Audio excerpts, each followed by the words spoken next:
Khallikote BJP पक्षर दुईटी मंडल में जन आक्रोश पदयात्रा अनुष्ठित। एप्रिल मास 17 तारिख में बीजेपी सरकार द्वारा पार्लियामेंट रे आगत 33 शतकड़ा महिला संरक्षण बिल काट खाइबा फल बीजेपी महिला कर्मी माने एहार प्रतिवाद करी सारा राज्य में विरोधी को टार्गेट करी विरोध प्रदर्शन करुछन्ते।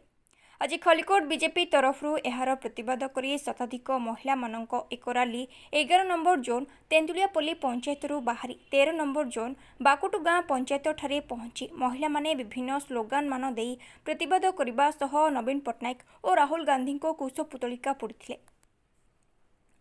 उक्त रैली रे राज्य बीजेपी महिला सभानेत्री डॉक्टर ऐश्वर्य विश्वाल जोग देथिबा बेले विधायक पूर्णचंद्र सेठी नेतृत्व में एही जन आक्रोश रैली रे कालुरा महाराणा मंडल सभापति मिटू स्वाई पंकज माझी पद्म सुबुद्धि प्रमुख जोग दे उक्त रैली को सफल करिबारे सहयोग करथिले। राज्य सभानेत्री महिला मोर्चा भारतीय जनता पार्टी महिला मानक भितर जन आक्रोश निश्चित भाव में सृष्टि कहीं नारी शक्ति बंधन अधिनियम जो 33% संरक्षण महिला मानक विधानसभा क्षेत्र और सांसद क्षेत्र में मिली था सेटा कांग्रेस और बीजेडी कर असहयोग आउ महिला विरोधी नीति पारित हो पारा ना जो 33% रिजर्वेशन महिला मानक विधानसभा और लोकसभा रे मिलिला नाही से साधारण महिला जो माने आगामी दिन में विधायक होगापी स्वप्न देखी आगामी दिन में सांसद होगापी स्वप्न देखी से आक्रोशटा तांकर आउ प्रत्येक वर्गर आसीथुबा महिला मानकर मध्य जो मानकर इच्छा थिला कि महिला मानकर रिप्रेजेंटेशन निश्चित भाव में राजनीति क्षेत्र में आउरी बढ़ू महिला मानकर भागीदारिता राजनीति क्षेत्र में आउरी बढ़ू तांकु अग्र अधिकार दिया जाऊ और तांको शीर्ष नेतृत्व रे मंडित करा जाऊ जोटा हेई परिला नै बीजेडी और कांग्रेस रो महिला विरोधी नीति पई सेतबे से आक्रोश और मंडल रे आज पदयात्रा राज्य मानकर जोटा अधिकार जोटा तांकर राइट्स जेतेबेले सेतरे बाधा किछि विघ्न होइछे सेतेबेले भारतीय जनता पार्टी सरकार रे थाउ कि विपक्ष रे थाउ प्रतिवाद करिछै और निश्चित भाव में चेष्टा करिसंती भारतीय जनता पार्टी कि आगामी दिन में महिला मानक भागीदारिता सामान भागीदारिता मिलू जोटा हमें जेंडर पैरिटी जेंडर इक्वालिटी विषय कहू सेटा से ब्रिजटा न रहू पुरुष और महिला मानक भीतर व्यवधान न रहू सेटा निश्चित भाव में महिला मानक अग्राधिकार मिलू से जितेबाला आम बहुत जगार महिला मानकर जो आक्रोश रोचे महिला माने स्वच्छप्रत भाव में बाहर को आसुचंती तांकर नेतृत्व को स्वर भारतीय जनता पार्टी आउरी शाणित करुचे महिला मानकर स्वर उठाइबा सहयोग करुचे आ महिला मानकर नेतृत्व सबुबले प्रतिबद्ध भारतीय जनता पार्टी मातृत्व पर एबे भारतीय जनता पार्टी महिला मानक नेतृत्व विषय कथा ए रैली दीटा मंडल को नहीं तो आपण मान जानचंती जे सद्य गत मास 16, 17, 18 तारिख रे आमर प्रिय प्रधानमंत्री यशस्वी श्री नरेंद्र भाई मोदी आगत करथिले महिला संरक्षण बिल।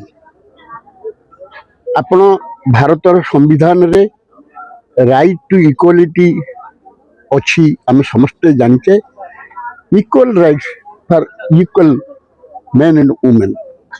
आज भारत वर्षर जनसंख्या यदि देखिए 52% यदि जेंट्स 48% आज महिला यदि 48% महिला हेले तांकु यदि आमे प्रॉपर रिप्रेजेंटेशन तांको अधिकार को न दबा अधिकार न रहिबो ताहले समानता रक्षा करा जाई परिबोनी।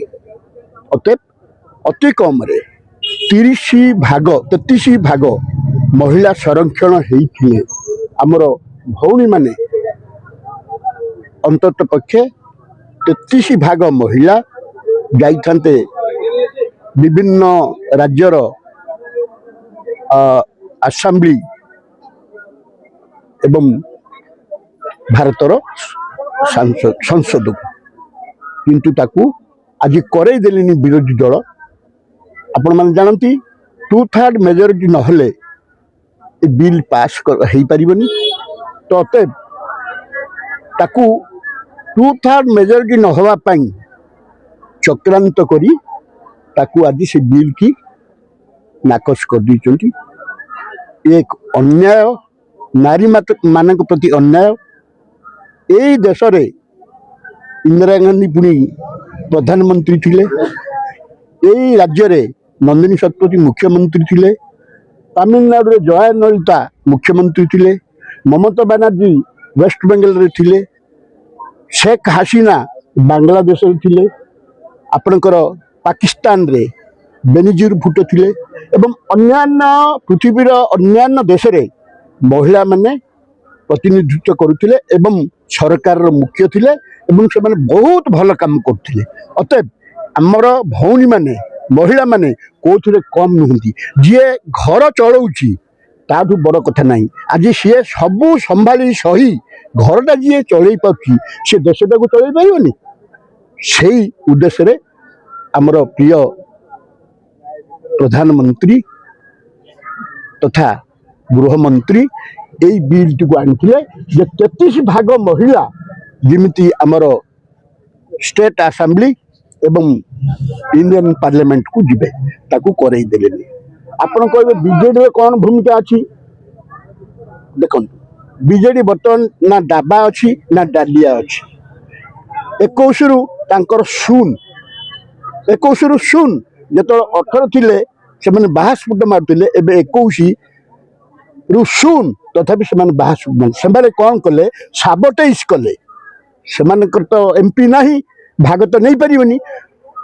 तेणु राज्यसभा एमपी जाई तांकर एमान विरोधी मानकर बैठक रे बसी से समर्थन कले आम बिल करई देबानी। ये है चक्रांत आम नवीन बाबू चक्रांत। अरे यही राज्य भी यही ओडिशा रे धान बिल खस खस भी होता। एमाने किए धान बिल खस खस को कम अच्छा कि मु नाटा कहूनी आपण मैंने जानते एमाने बहुत शिक्षित बहुत ज्ञानी।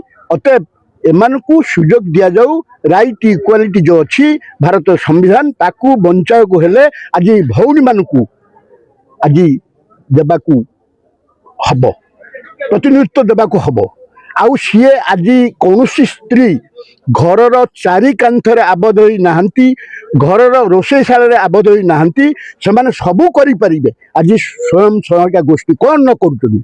अतएव से उद्देश्य रखी आमर प्रिय प्रधानमंत्री नरेंद्र मोदी एवं गृहमंत्री श्रीयुक्त अमित शाह ये बिल टी आनी बिल टी कौन से मत पारित हो पारानी।